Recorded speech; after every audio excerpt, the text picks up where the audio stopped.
पढ़े लिखे देवरानी ने संभाली गर्भवती जेठानी की रसोई। आज मैं खुद को खत्म कर लूंगी। मेरी प्रेगनेंसी की वजह से इन लोगों को दिक्कत हो रही है ना, मुझे या मेरे बच्चे को ये लोग पाल नहीं सकते ना। ठीक है, आज मैं खुद को खत्म कर दूंगी।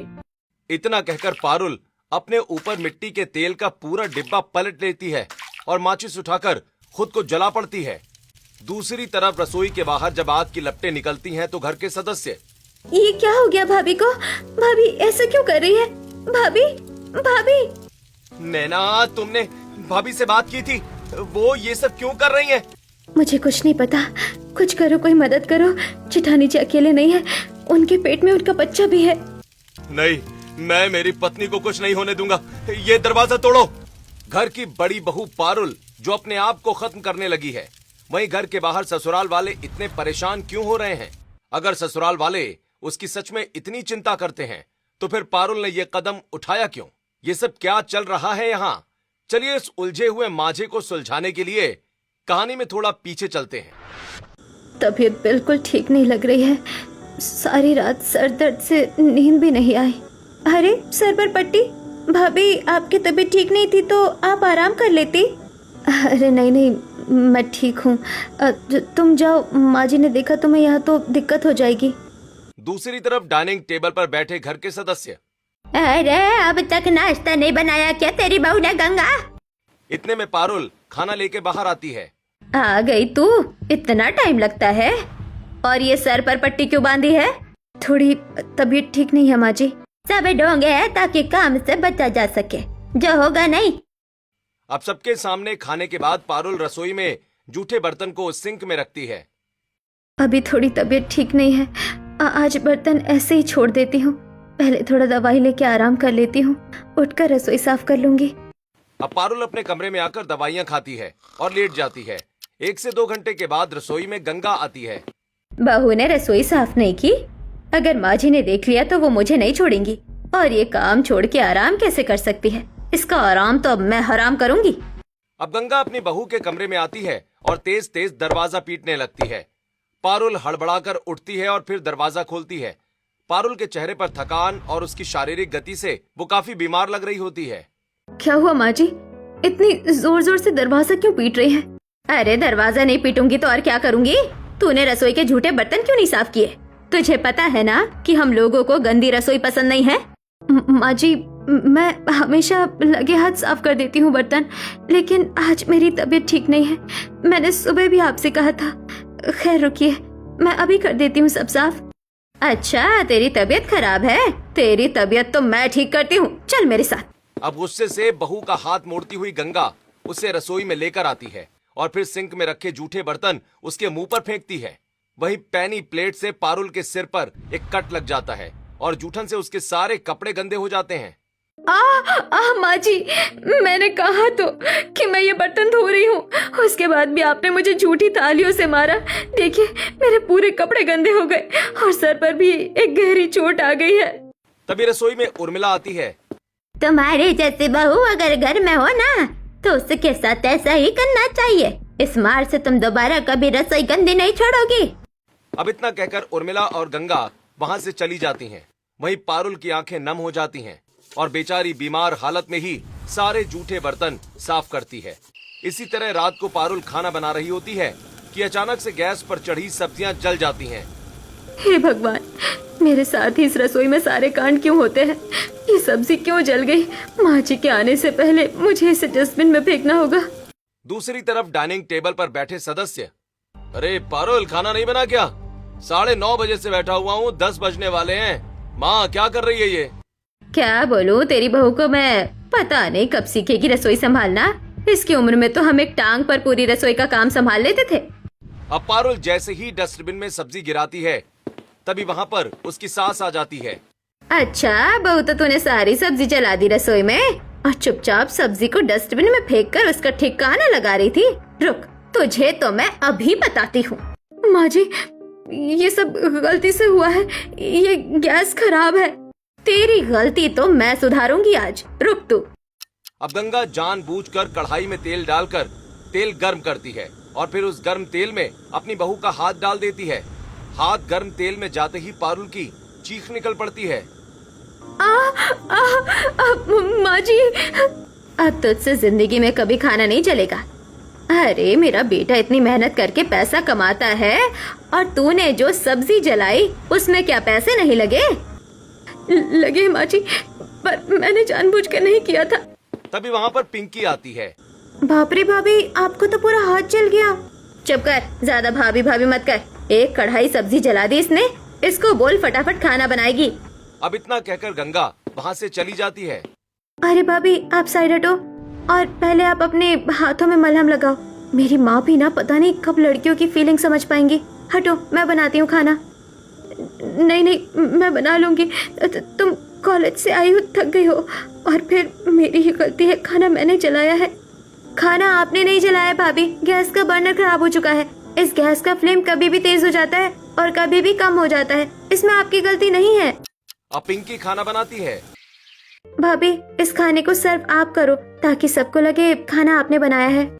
अब पारुल खाना सर्व करती है। सभी लोग खाना खाते हैं और फिर अपने कमरे में आराम करते हैं। अब पारुल अपने ससुराल में अपनी सास और दादी सास के व्यवहार से तंग आकर एक दिन अपने पति से बात करती है। सुनिए जी, हम लोग घर में एक नौकर रख सकते हैं क्या? रसोई में अकेले सब कुछ नहीं कर पाती हूँ और आपकी मम्मी और दादी जी को लगता है कि बहू अगर घर में आई है तो रसोई सिर्फ उसी के नाम है, जो करेगी बहू करेगी, और अगर कोई भी गलती होती है तो मुझे बहुत बुरी से बुरी सजा दी जाती है। एक दिन उन्होंने मेरे ऊपर जूठे बर्तन पटक दिए और 2 दिन पहले की बात है, उन्होंने मेरा हाथ गरम गरम तेल में डाल दिया। अब ये सुनकर अनिकेत गुस्से से लाल पीला हो जाता है और अपनी पत्नी के ही हाथ को मरोड़ते हुए कहता है, मेरे सामने खड़ी होकर मुझे मेरी माँ के खिलाफ भड़का रही हो? हाँ, तुम्हारी इतनी हिम्मत कैसे हुई मेरी माँ के खिलाफ जाने की? मेरी माँ ने 50 साल से इस घर को ऐसे ही नहीं संभाल लिया। वो जैसा कह रही हैं सब सही है। तुम बहू हो तो रसोई तुम्हें ही संभालनी पड़ेगी। जी ठीक है, मेरी गलती है। मुझे आपकी माँ और दादी जी के बारे में कुछ नहीं बोलना चाहिए था। मैं अपने अंदर ही सुधार करूंगी। अब इस दिन के बाद से पारुल समझ जाती है कि इस घर में उसका कोई भी अपना नहीं है। एक ननद है, वो भी अपनी माँ और दादी जी से डरती है। इसी तरह कुछ हफ्ते गुजरते हैं और एक दिन उर्मिला और गंगा मंडी में सब्जी खरीद रही होती हैं। अरे उर्मिला जी, गंगा, तुम दोनों आए हो सब्जी खरीदने बाजार में? तुम्हारी बहू कहाँ है? जहाँ तक हमें पता है घर के सारे काम तो तुम्हारी बहू ही करती है, फिर सब्जी लेने भी उसे ही भेज देते। और क्या, तुमने क्यों अपने शरीर को कष्ट पहुँचाया? बहू आई है तो बहू का सुख भोगो ना। अरे हमारी बहू से तो हम दिन पर दिन परेशान होते जा रहे हैं। इतना मारते हैं पीटते हैं ताकि घर के काम अच्छे से करे, कोई गलती ना करे, रसोई ठीक से संभाले, लेकिन फिर भी उससे कोई ना कोई गलती हो ही जाती है। सही कहा। वैसे जब मैं सास थी तो मैं अपनी बहू पर इतने ज्यादा पाबंदी और इतने ज्यादा नियम बनाकर रखती थी कि इससे गलतियां ही नहीं होती थी। हाँ माँ जी, आपने तो बहुत नियम बना रखे थे, तभी तो देखिए मैं कितनी समझदार हूँ। अरे देखो गंगा, मेरी बात मानो तो अगर तुम्हारी बड़ी बहू के काम ठीक से नहीं हो पाते तो घर में छोटी बहू ले आओ। और क्या, बड़ी बहू के साथ छोटी बहू भी आ जाएगी तो दोनों मिलकर काम करेंगी, जिससे तुम्हारी रसोई अच्छे से संभल जाया करेगी। वैसे माँ जी, ये लोग ठीक कह रहे हैं। आज रात हम घर के छोटे बेटे विकास की शादी की बात करेंगे घर में। अब दोनों सास बहू बाजार से सब्जी लेकर घर आ जाती हैं। अब रात को पारुल सबका खाना डाइनिंग टेबल पर लगाती है।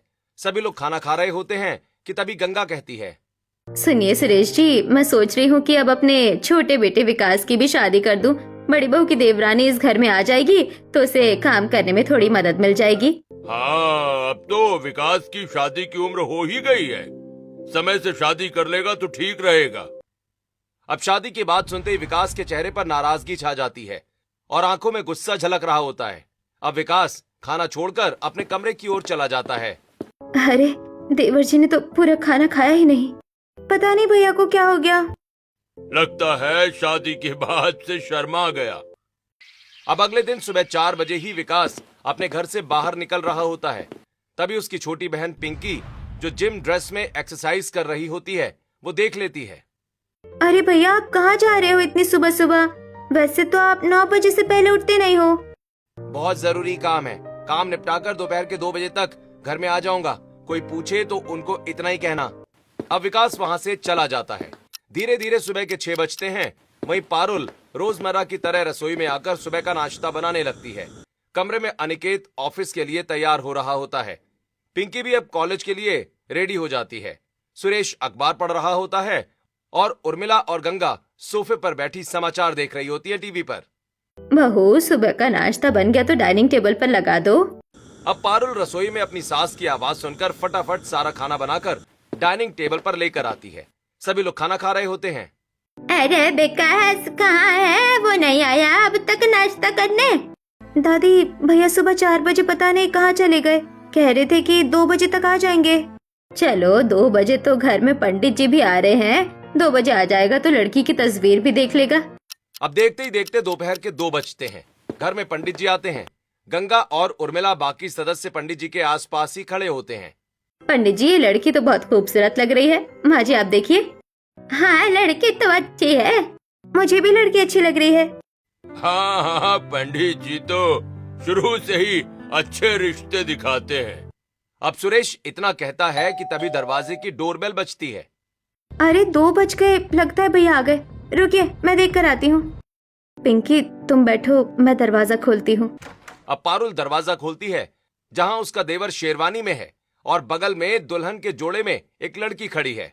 देवर जी, आप इस शादी के जोड़े में, और ये लड़की कौन है? आपने शादी कर ली? अब पारुल की आवाज हॉल तक जा रही होती है और ये सब सुनकर घर के सभी सदस्य दरवाजे पर आकर खड़े हो जाते हैं। राम राम गंगा जी, जब आपका बेटा किसी और लड़की से शादी करना चाहता था तो आपने मुझे यहाँ क्यों बुलाया? मेरा टाइम फालतू में क्यों खराब किया? पता नहीं आजकल का दौर कैसा आ गया है भाई। बच्चे अपने माँ बाप को बिना बताए ही शादी करके घर आ जाते हैं। अब इतना कहकर पंडित जी वहाँ से चले जाते हैं। अच्छा, तो 4 बजे जल्दी घर से निकलकर तूने ये कुकर्म किए हैं? पूरे खानदान में इसने हमारा नाम खराब कर दिया। अरे तुझे पता था ना कि तेरे बड़े भाई ने भी अरेंज मैरिज की है? जवाब दे, चुप क्यों है? मैं जानता था कि आप लोग यही कहेंगे कि भैया ने अरेंज मैरिज की है तो मैं भी अरेंज मैरिज ही करूं। इसीलिए मैंने आप लोगों से छिपकर शादी कर ली और अब जब शादी हो गई है तो यही लड़की इस घर की बहू और मेरी पत्नी है। हाँ, अब तो हमारे पास कुछ बचा ही नहीं है तुम्हें कुछ कहने के लिए। इसीलिए गंगा बहू, तुम इस लड़के का गृह प्रवेश करो। अब गंगा आरती की थाली लेकर घर की छोटी बहू का गृह प्रवेश करवाती है। वहीं नैना कलश गिराकर घर के अंदर प्रवेश करती है। अब अगले दिन नैना नहा धोकर रसोई में आती है जहां पारुल बर्तन धो रही होती है। जेठानी जी हटिए, मैं आपकी मदद कर देती हूँ। अरे नहीं, अभी तुम शादी करके आई हो, पहले दिन ही रसोई में काम करोगी। कुछ समय मुझे काम करता हुआ देखो, फिर खुद कर लेना। ठीक है जेठानी जी। अब ये सुनकर नैना डाइनिंग टेबल के पास आकर बैठ जाती है। कुछ देर के बाद पारुल सबका खाना लगाती है। नैना भी बड़े आराम से सबके साथ खाना खाती है। इसी तरह शाम को पारुल ही सबको चाय पकौड़े बनाकर देती है। छोटी बहू, शादी हो गई है तुम्हारी और तुम ससुराल में हो। हमने तुम्हारे हाथ से कुछ नहीं खाया पिया अभी तक। तुम रसोई के काम कब से करोगी? माँ जी, मैंने कब कहा कि मैं रसोई का काम नहीं करूँगी? वो तो जेठानी जी ने कहा कि अभी नई नई शादी हुई है तो अभी कुछ समय मुझे काम करता हुआ देखो, फिर काम करना। अच्छा, तो बड़ी बहू ने तुझसे ऐसा कहा है? बड़ी बहू, दोबारा ऐसे शब्द अपने मुंह से मत निकालना, क्योंकि घर की बहू जितनी जल्दी रसोई संभालने लगे उतना अच्छा रहता है। अब इतना सुनने के बाद भी पारुल अकेले ही रात का खाना बनाती है और सबको खाना खाने को देती है। सभी खाना खाते हैं। तभी आपस में गंगा और उर्मिला बुदबुदाते हुए कहती हैं, माँ जी, मैं देख रही हूँ बेटा जो लड़की पसंद करके लेकर आया है वो लड़की तो रसोई में जा ही नहीं रही है।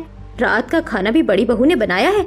देख तो मैं भी रही हूँ, तू देख ले सही समय पर इसकी लगाम कस ले, वरना हाथ से निकल जाएगी ये। आप देखते रहो माँ जी, मैं कल सुबह क्या करती हूँ। इसके साथ आज करने दो इसे अपनी मनमानी। अब अगले दिन सुबह गंगा अपनी छोटी बहू के कमरे का दरवाजा पीटने लगती है। नैना घबराकर उठकर बैठ जाती है। विकास, इस वक्त कौन दरवाजा पीट रहा है? नींद खराब हो गई मेरी पूरी। नैना, जाकर देखो ना, मुझे भी नींद आ रही है। अब नैना दरवाजा खोलती है। अरे माँ जी, आप इतनी सुबह सुबह यहाँ क्या कर रही हैं?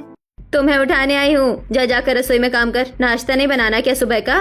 माँ जी, सुबह के 5 बज रहे हैं। 5 बजे कौन नाश्ता करेगा? बहू, हमारे घर में 6 बजे सब नाश्ता कर लेते हैं, जिसकी तैयारी सुबह 5 बजे से ही की जाती है। उसके बाद दोपहर का खाना बनता है, फिर शाम की चाय और फिर रात का खाना। जा फटाफट रसोई में जा। अब नैना कच्ची नींद में ही नहा धोकर कपड़े बदलती है और फिर रसोई में आती है तो देखती है कि उसकी जेठानी 2 से 3 तरह की सब्जी बना चुकी है और अब आटा गूंथ रही है। बाप रे जेठानी जी, मैं माँ जी से लड़ रही थी कि इतनी सुबह कौन रसोई में जाएगा, लेकिन आप तो लगता है सुबह 4 बजे से ही रसोई में खाना बना रही है। इतना सब कुछ बन भी गया? देवरानी जी, शादी के बाद बहू की असली जगह रसोई में ही होती है, और अगर अपनी असली जगह पर सही समय पर आकर बैठ जाओ तो इसमें बुराई क्या है। धीरे धीरे तुम्हें भी समझ में आ जाएगा। वेल जेठानी जी, मुझे इतना सब कुछ बनाना नहीं आता। कोई बात नहीं, मैंने बना दिया है आधा खाना, तुम थोड़ा बहुत खाना बना लो जो जो तुम्हें आता है। अब कुछ देर के बाद खाना बनाकर दोनों देवरानी जेठानी डाइनिंग टेबल पर लेकर आती हैं और सब खाना शुरू करते हैं। खाना तो कुछ कुछ ऐसा लग रहा है जैसे बड़ी बहू ने बनाया है, और कुछ खानों का स्वाद अलग है और वो बेस्वाद लग रहा है। तो दादी जी, हो सकता है वो खाना मैंने बनाया हो, क्योंकि मुझे कुकिंग करनी अच्छे से नहीं आती। तो सीख लो बहू, शादी करके आ गई हो इस घर में मुंह उठाकर, और रसोई संभालना तुम्हें आता नहीं। शादी करने से पहले नहीं सोचा था क्या कि ससुराल जाकर किसी के घर की रसोई भी संभालनी पड़ेगी?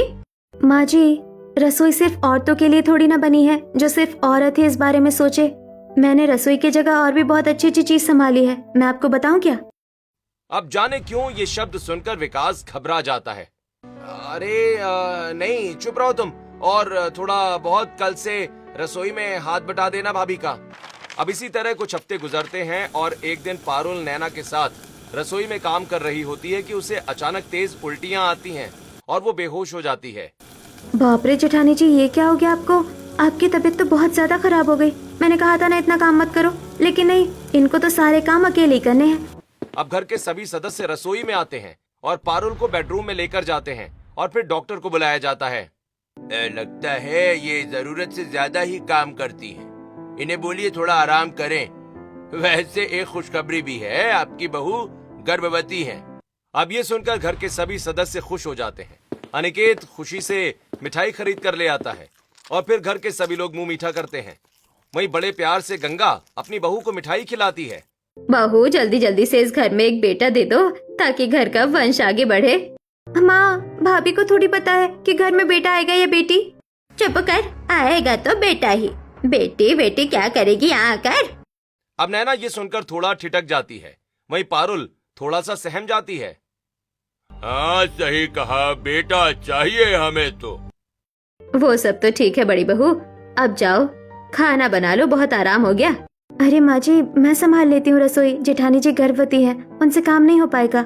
अरे नहीं, जितना काम करेगी उतना उसके लिए ठीक रहेगा। इसी को बनाने दो खाना। हाँ, और ये खुशी की बात है, इसलिए मटर पनीर, शाही पनीर, दाल मखनी, मिक्स वेज, पुलाव, पूरी सब बना लेना बड़ी बहू। अब पारुल ही गर्भवती अवस्था में आकर रसोई में सबके लिए तरह तरह के पकवान बनाती है और सबको पकवान लाकर डाइनिंग टेबल पर खाने को देती है। खाना तो बहुत अच्छा बना है, लेकिन इतना खाना रेगुलर बनाना ठीक नहीं होगा जेठानी जी। आप अब गर्भवती हो गई हैं। हाँ, मेरी पत्नी बिल्कुल ठीक कह रही है। तेरी पत्नी खुद तो कुछ करती नहीं है, बड़ी बहू को भी रोक रही है। इसको बता, औरतों की असली जिंदगी रसोई में शुरू और रसोई में ही खत्म होती है। हर लड़की ऐसी नहीं होती माँ जी, कुछ लड़कियों ने रसोई से आगे भी बहुत कुछ किया होता है। आप मेरे बारे में अभी जानते ही क्या है? बस बस, अब और कुछ ज्यादा बोलने की जरूरत नहीं है नैना, चलो खाना खाओ। अब इसी तरह शाम को पारुल बाजार जा रही होती है। चलिए मैं अभी चलती हूँ बाजार जेठानी जी। आप गर्भवती है, अकेले कैसे लेकर आएंगी इतना सामान? अरे जितना वजन उठाएगी उतना ठीक रहेगा इसके लिए। अरे पता नहीं आप ओल्ड जनरेशन को ऐसा क्यों लगता है कि औरत जितना काम करेगी उतने उसके लिए ठीक है। जेठानी जी चलिए, मैं चलूंगी आपके साथ। अब दोनों देवरानी जेठानी बाजार से सब्जी खरीदती हैं और फिर घर आ जाती हैं। बाजार से सब्जी लाकर तो बहुत थक गई जेठानी जी, और आप गर्भवती हैं, आप रसोई में खाना भी नहीं बना पाएंगी। रुकिए, मैं ऑनलाइन खाना मंगा लेती हूँ। कोई जरूरत नहीं है, जाकर रसोई में खाना बना बड़ी बहू। गर्भवती महिला जितना काम करती है उतना बच्चा तंदुरुस्त होता है। अच्छा, कौन सी किताब में लिखा है ऐसा? आप तो बेमतलब के घर में नए नए कानून बना रही है। मैं सिखाऊं क्या आपको कानून? अब विकास थोड़ा डर जाता है और वहाँ आकर कहता है, छोटी छोटी बातों पर कानून सिखाने की बात क्यों करती हो नैना? जाओ तुम भाभी के साथ मिलकर फटाफट खाना बना लो। अब पारुल अपनी देवरानी के साथ रसोई में आती है। जेठानी जी आप प्रेग्नेंट हो, आपसे खाना नहीं बन पाएगा। मुझे भी खाना बनाना नहीं आता, क्योंकि मैं शुरू से पढ़ाई लिखाई में बिजी थी, इसलिए आप बैठकर सिर्फ मुझे गाइड कर दीजिए, मैं सब कुछ कर लूंगी। अच्छा, तो पढ़ी लिखी हो तुम, तभी एक पढ़ी लिखी देवरानी अपनी गर्भवती जेठानी की रसोई संभाल रही है। जी बिल्कुल। अब पारुल गाइड करती है और नैना खाना बनाती है और कुछ देर के बाद खाना लाकर नैना डाइनिंग टेबल पर लगा देती है। अब सभी खाना खाते हैं। फिर सबके खाना खाने के बाद पारुल बैल्कनी में अपनी देवरानी और ननद के साथ हंसी मजाक कर रही होती है। छोटी भाभी, आप बहुत फनी है। फिर आपने उसको उल्टा लटका दिया। हाँ, बदतमीजी कर रहा था। तुम्हें क्या बताऊं, मुझे लोगों को सबक सिखाने का शुरू से ही शौक है। मतलब कानून मुकदमा तो मेरी मुट्ठी में रहता है। वो कैसे देवरानी जी, आप वकील या पुलिस हैं क्या, या फैमिली में कोई हो? अरे नहीं नहीं, मैंने इन चीजों की पढ़ाई बहुत की है ना, बस इसीलिए थोड़ी नॉलेज है। अब तीनों हंसी मजाक कर ही रही होती हैं कि तभी वहाँ पर गंगा और उर्मिला आ जाती हैं। ये क्या तरीका है, घर की बहू बेटी बालकनी में खुलेआम इतनी जोर जोर से हंसती है क्या? शर्म लिहाज तो है ही नहीं बड़ी बहू, तुम तो गर्भवती हो, उसके बाद भी अंदर ना रहकर बाहर मजे मार रही हो। अंदर चलो सब। अब उर्मिला और गंगा के जाने के बाद, अरे छोटी भाभी, आपकी वजह से तो हमें डांट पड़ गई। सच में देवरानी जी के चक्कर में तो हम भूल ही गए कि यहाँ हमारी असली जिंदगी ये नहीं है। यहाँ तो मुंह पर ताला लगाकर बस घर के काम करने पड़ते हैं। अब धीरे धीरे पारुल का छठा महीना शुरू हो जाता है और उसका पेट काफी बाहर की तरफ निकल जाता है और इसी हालत में वो रसोई में खाना बना रही होती है। तभी नैना वहाँ आकर, जेठानी जी, आपकी तबीयत ठीक नहीं है, आप क्यों रसोई में काम करने आती हैं? मैं हूँ ना रसोई संभालने के लिए। देवरानी जी, मेरा शरीर बहुत भारी होता जा रहा है, पैर भी सूजकर नीला पड़ गया है। आप चलो बाहर, मैं आपके पैरों की मालिश कर देती हूँ। अब सोफे पर नैना अपनी जेठानी को बिठाकर उसके पैरों में गर्म तेल की मालिश करती है। वहीं पीछे से पिंकी अपने हाथों में चॉकलेट लेकर आती है। भाभी, आप प्रेग्नेंट हो ना, लो चॉकलेट खा लो, आपको अच्छा लगेगा। अब पारुल चॉकलेट खाती है और नैना उसके पैरों में मालिश कर रही होती है कि तभी वहाँ पर गंगा और उर्मिला आ जाती हैं। ये सब क्या है छोटी बहू, तुम इसके पैरों में तेल क्यों लगा रही हो? ये गर्भवती है, कोई महारानी नहीं जो तुम इसकी सेवा पानी करने में लगी हो। अरे ये जितना काम करेगी उतना इसके लिए ठीक रहेगा। अब गंगा ऐसा कहती है, उतने में उर्मिला अपनी बड़ी बहू के मुंह से चॉकलेट छीन लेती है। खबरदार, जो तूने फालतू की चीज खाई तो घर में 2 वक्त की रोटी मिल रही है ना, बहुत है तेरे लिए। अरे हम तो चीनी पानी का घोल पीकर सारा दिन गर्भवती जैसी हालत में घर का काम करते थे। अब इसी तरह एक दिन गंगा जबरदस्ती अपनी 8 महीने की गर्भवती बहू से बाथरूम में कपड़े धुलवाती है। इस दौरान पारुल के पेट में बहुत दबाव पड़ता है। बहू, रगड़ रगड़ कर साफ कर कपड़ा, इससे नॉर्मल डिलीवरी होगी तेरी। अब कपड़ा धोने के बाद भारी भरकम बाल्टी लेकर पारुल सीढ़ियों पर चढ़ रही होती है कि तभी नैना वहाँ आ जाती है। अरे जेठानी जी, आपका दिमाग खराब है क्या? आपका 8वां महीना चल रहा है और आप इतनी भारी बाल्टी लेकर सीढ़ियों पर चढ़ रही है, छोड़िए इसे। अब गंगा, उर्मिला, पिंकी भी वहाँ आ जाती हैं। अरे तो क्या हो गया बहू, भारी भरकम काम करेगी तभी तो बच्चा आराम से नॉर्मल डिलीवरी में पैदा होगा, वरना 2 मिनट नहीं लगेगा, डॉक्टर ऑपरेशन कर देगा। पर दादी भाभी चल भी नहीं पा रही है ठीक से। कुछ नहीं होगा, जा जा बड़ी बहू, तू कपड़े डालकर आ छत पर। अब पारुल 8वें महीने में सीढ़ियाँ चढ़कर छत पर कपड़े सुखाती है। वहीं गुस्से से नैना अपने कमरे में चली जाती है। विकास, मुझसे अब और ये सब देखा नहीं जा रहा है। मेरी गर्भवती जेठानी जी इतनी परेशान है और तुम्हारी माँ और दादी उनके ऊपर दादागिरी दिखा रही है। मैं अगर अपने असली रूप में आ गई ना तो इन सबको छोड़ूंगी नहीं। अरे नहीं नहीं, ऐसा मत करो यार। अगर तुम असली रूप में आ गई तो हमारी पर्सनल लाइफ खराब हो जाएगी। मेरे घर वालों को ज्यादा पढ़ी लिखी लड़कियां पसंद नहीं है। अब इसी तरह एक दिन पारुल को काफी कमजोरी महसूस होती है।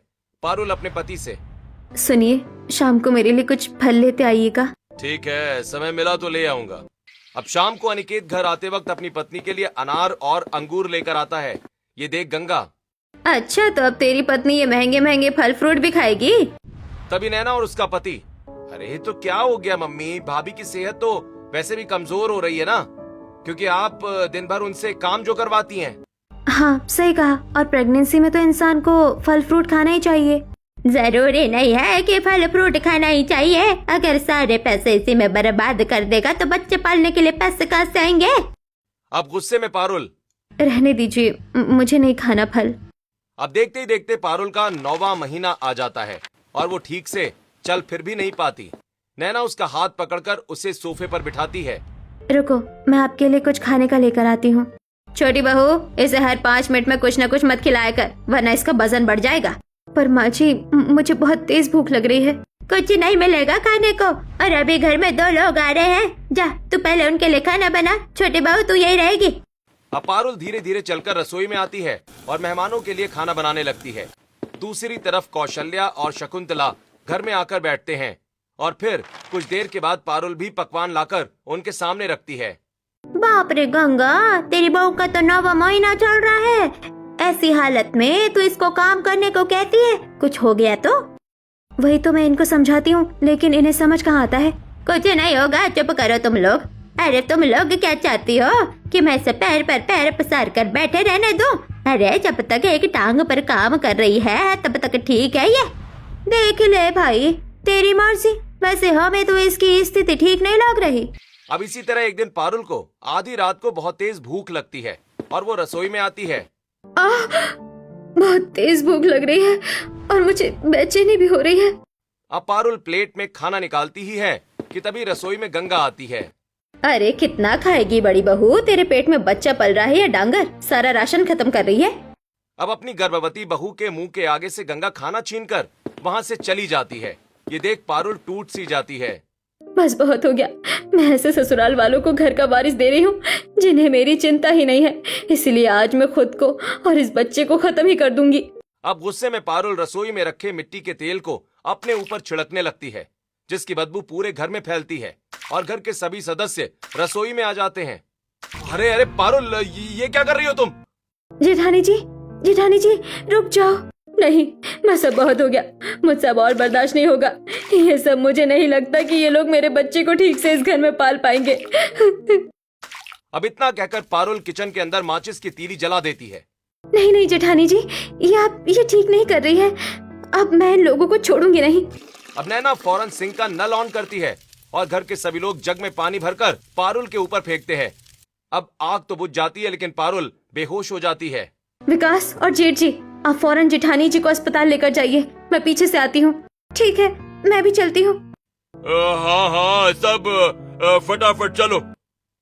अब गंगा और उर्मिला भी घबरा जाती हैं और फिर सभी सदस्य पारुल को लेकर अस्पताल पहुँचते हैं।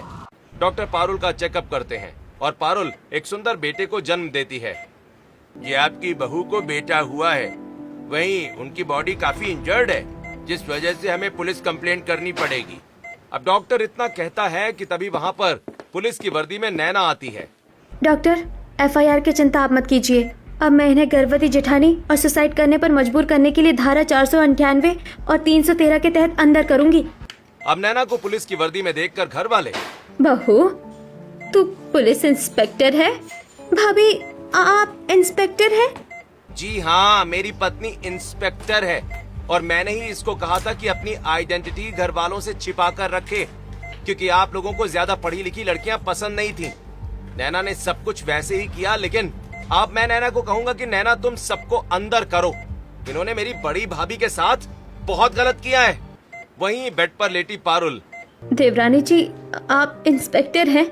हाँ जेठानी जी, अब आप चिंता मत कीजिए, मैं इन सबको सजा देकर रहूंगी। अब ये सुनकर गंगा और उर्मिला घबरा जाती हैं और हाथ जोड़कर माफी मांगती हैं। नहीं बहू, ऐसा मत कर। अगर तूने ऐसा करा तो समाज में हमारी बदनामी होगी, लोग बातें बनाएंगे। मैं तो ये सब बस इसलिए करती थी क्योंकि मेरी सास ने भी मेरे साथ ऐसा ही किया था। तभी उर्मिला कहती है, हाँ, इसमें गंगा का कोई कसूर नहीं है। उसने ये सब इसलिए किया क्योंकि मैं भी उसको गर्भवती अवस्था में ऐसे ही रखती थी जैसे वो अपनी बहू को रख रही है। पर अब मुझे समझ में आ गया है कि मैं अपनी बड़ी बहू के साथ बहुत गलत कर रही थी। एक औरत होकर मैं एक औरत का दुख नहीं समझ पाई और अपनी पिछड़ी सोच के कारण मैं अपनी मासूम बहू से मशीन की तरह काम करवाती रही और साथ ही उसे खाने के लिए भी तरसाया। बहू, मुझे माफ कर दो, मैं भी तुम्हारा गुनहगार हूँ। कहीं ना कहीं मैं भी अपनी पत्नी पर बिल्कुल ध्यान नहीं दे रहा था। पारुल, मुझे भी माफ कर दो। जेठानी जी आप बताइए उनके साथ मैं क्या करूं? हाँ, ये फैसला तो अब बड़ी भाभी ही करेंगी कि इन्हें माफ करना है या थाने भी भेजना है। अब नैना जैसे ही अपनी दादी सास और सास के हाथों में हथकड़ी पहनाती है, तभी बेड पर लेटी पारुल कहती है, रुक जाइए देवरानी जी, अगर माँ जी को उनकी गलती का एहसास हो गया है तो हमें उन्हें माफ कर देना चाहिए। अब पारुल सबको माफ कर देती है, जिसके बाद खुशी खुशी सभी लोग पारुल और पारुल के बच्चे का घर में वेलकम करते हैं। और इस दिन के बाद से गंगा और उर्मिला अपनी दोनों बहुओं के ऊपर शासन करना हमेशा के लिए छोड़ देती हैं, जिससे दोनों देवरानी जेठानी खुशहाल जिंदगी अपने ससुराल में बिताने लगती हैं।